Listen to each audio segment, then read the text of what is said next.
तो डिस्ट्रिक्ट जो है बहुत अच्छे ढंग से जो है इसको गाइड उतरना है तो वो बहुत अच्छे ढंग से गाइड करते हैं। लेकिन सर प्रेम सर कोई कमी नहीं छोड़ते अपनी तरफ से कि जो है जो काम करना है ये कल के लिए टालते हैं। बहुत बड़ी खासियत है, हम सबको सीखना चाहिए। जो काम करना है वो कल नहीं करना है, आज नहीं करना है, अभी अब करना। ये बहुत बड़ी बात है, क्योंकि सर कई बार बोलते हैं कि ये हम हिंदुस्तानियों की यह कुछ खास नहीं है। आज तो मेरे पास कुछ खास नहीं है, पर एक दिन होगा जब सब कुछ होगा। उस समय उनकी बातों में एक सादगी थी, लेकिन उनकी आंखों से मुझे कुछ ऐसा विशेष दिखाई दिया था जो एक आत्मविश्वास से भरा हुआ था, एक दृढ़ संकल्प और अपने सपनों को साकार करने का समर्पण आज इस सम्मान और उपलब्धि के रूप में सिद्ध हो रहा है।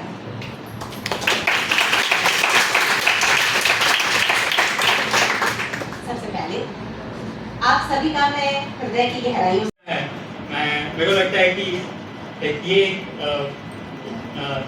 फिलॉसफी रही है, एक तरीका रहा है कि जितने सारे काम हो सके जितने ले सकते हो सब ले लो और अपना बेस्ट करते जाओ।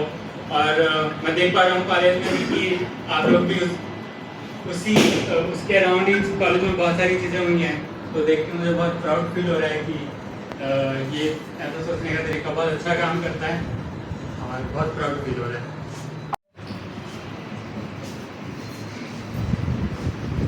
Hello everyone. I would like to start by thanking every one of you for organizing this function for my father. For everyone who has gathered here today for the retirement of my father, Dr. Pawan Kumar, a long-time physics professor and now retiring from as a post of principal from Sri Renukadi College. It means a lot to me and my family to see all the people who have gathered here today and who have worked with him for years and come together for the last party for him. Among you are his colleagues, his co-workers and his students and the kind staff who have organized all of this. My dad has had a long and passionate career as professor, teaching hundreds of students and touching many more lives in the process. He has been a lifelong learner and always excited to make an impact wherever he has been posted. Coming from a very humble background, my dad has shown what consistent and dedicated effort can shape our lives into however we want them to be. He has shown us and countless others how one can be dedicated towards his career, family and country, all while leading a simple and grounded life. I stand here on the shoulders of giants, my mom and my dad, who have done everything and worked tirelessly for this country and for my future, and have made an everlasting and positive impact on everyone who has been around them. The positive energy, the hunger to lead a life more than ordinary is something that I try to do in my life as well. My upbringing was greatly influenced by his scientific temperament, the love for travel, and the drive to live a fulfilling life. At last, I would like to thank all of you for saying goodbye to my dad. And as you witness him, as he tackles ever bigger challenges and inspires all of us to leave a legacy of hard work and dedication. Thank you. मुझे लगता है कि आप लोग बहुत पापा को ये बोलना चाहती हूँ, वहाँ पे पापा को बाबा बोलते हैं, मैं बोलना चाहूँगी बाबा ने तो बहुत बहुत अच्छा किया है जो भी किया है, और उनकी रिटायरमेंट की जितनी खुशी हमें है उतनी शायद किसी और को नहीं है, क्योंकि मुझे लगता है हम उनको फ़ोन करके ज़्यादा परेशान कर सकते हैं और ज़्यादा बातें सुन सकते हैं। और यहाँ पे आप सबकी कहानी हमने बहुत सुनी है फ़ोन पे। पापा बताते थे कि वो झील में नहाने जाते थे। ये जो दिन है यहाँ पे हम सब मौजूद हैं और आप सबका आभार रहेगा कि आप सब ने हमें यहाँ पर बुलाया है। इंतजार था, जब मैं आया था 2.5 साल पहले, तभी से मुझे इंतजार था। तो मेरे प्रोफेसर सहयोगी professor Dinesh ji, professor Umesh ji, professor Milaram sir, professor Ashok, professor Kavita Sharma. अब मैं अपने जॉब के बारे में आपसे थोड़ा सा बात कर लेता हूँ।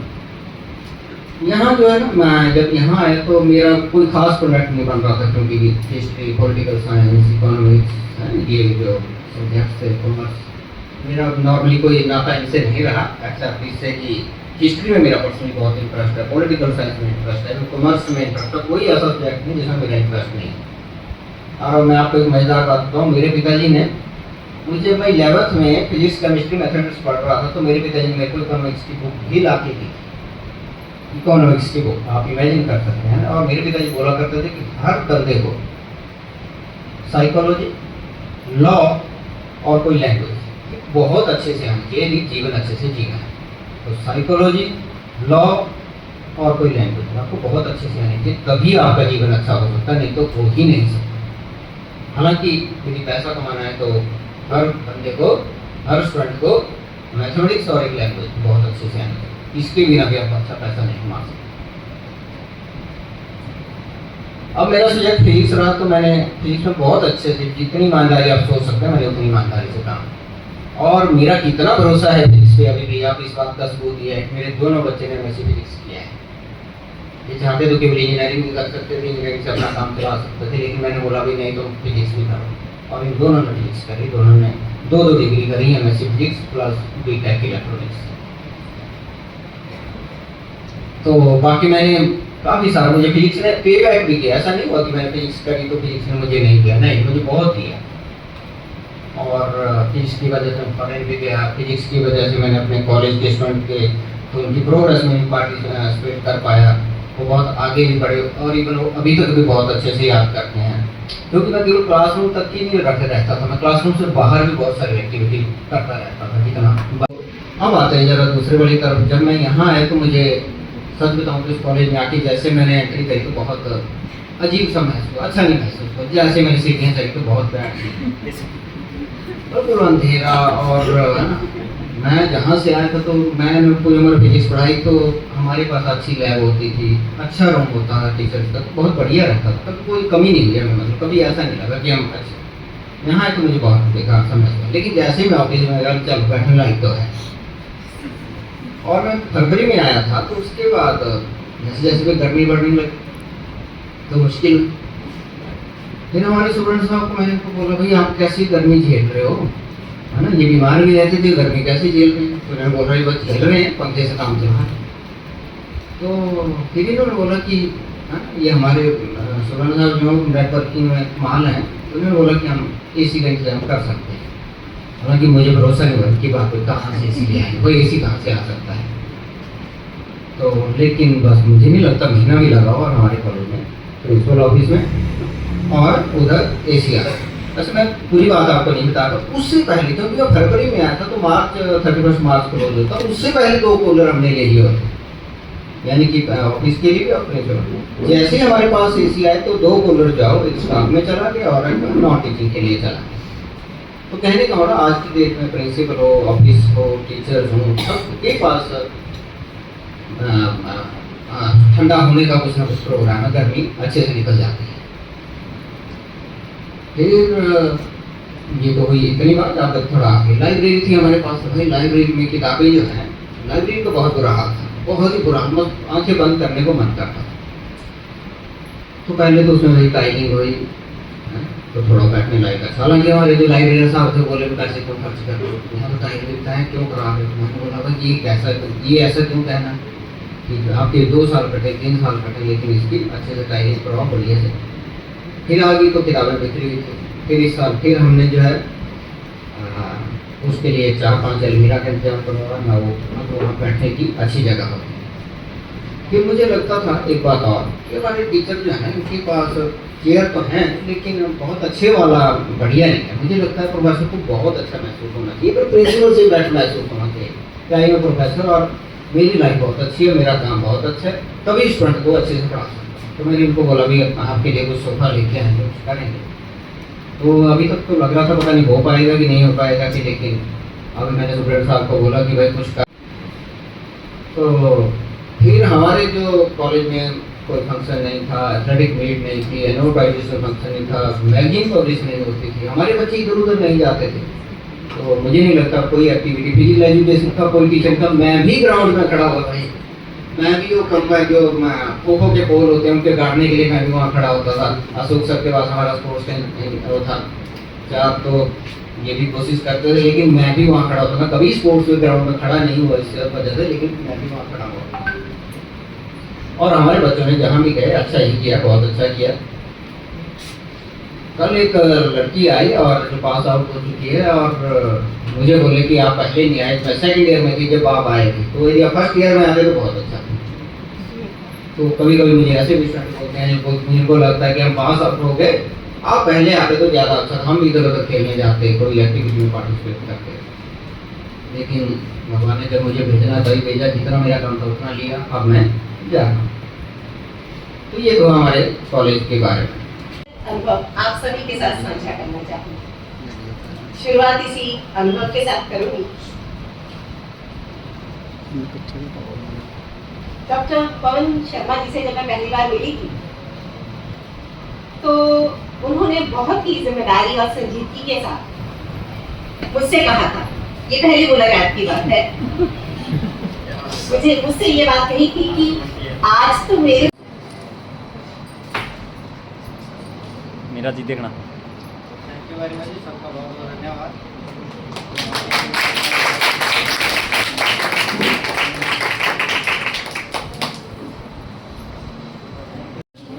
नॉन टीचिंग स्टाफ की तरफ से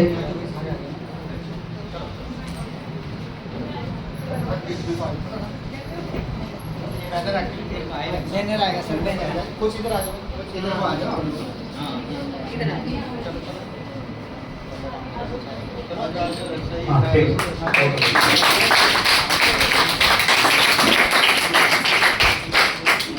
तो हमारे महाविद्यालय का नॉन टीचिंग स्टाफ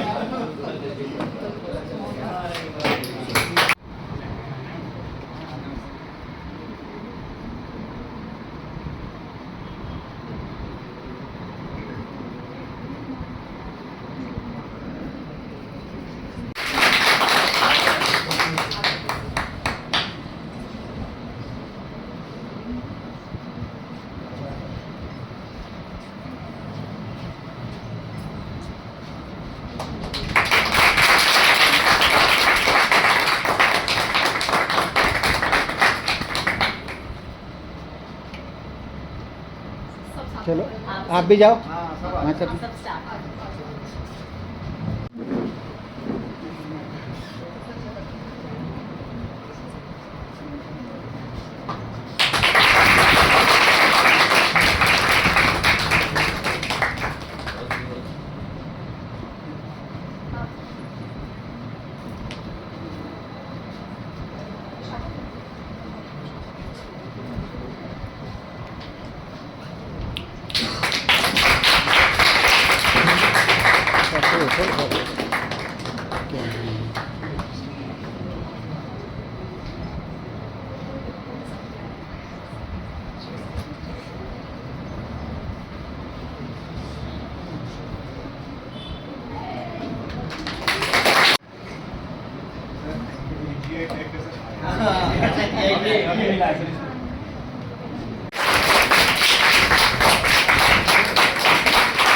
आराम से चलो, आराम से आराम से आराम से।